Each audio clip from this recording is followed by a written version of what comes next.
Maratón, ese fortísimo aplauso para Rafael Fuentes, porque fue el campeón de los 5 años en Copa, y que celebramos el subcampeón en medio maratón. ¡Bravo, Jorge! Segunda posición para Jorge Crespo, subiendo un peldaño de San Juan, la posición acabada. Como pasado año, José Antonio Ramallo, ganador del circuito de carreras populares de Vigo 2012, de Pontevedra 2013, después de superar una lesión, que vuelve a estar golpeando ojos de delante.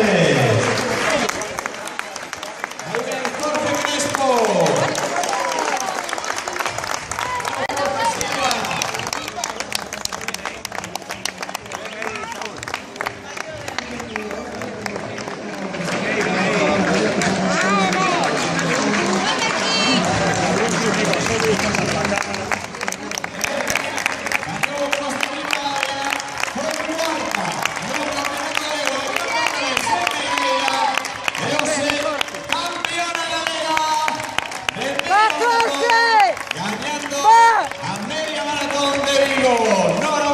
¡Vamos, vamos, vamos!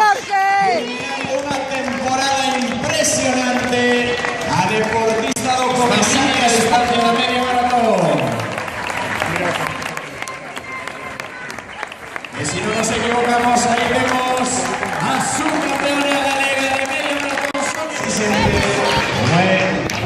¡Ahí van! Venga, 97 metros. ¡Venga, Iván, vamos!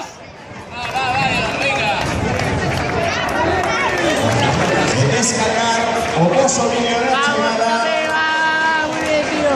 con ese emotivo momento de finalizar esta vibrante media maratón de Vigo. Non é? Parecíamos, pero non é. Estrenando ambos victoria. ¡Venga, Alberto! ¡Alberto! ¡Vamos!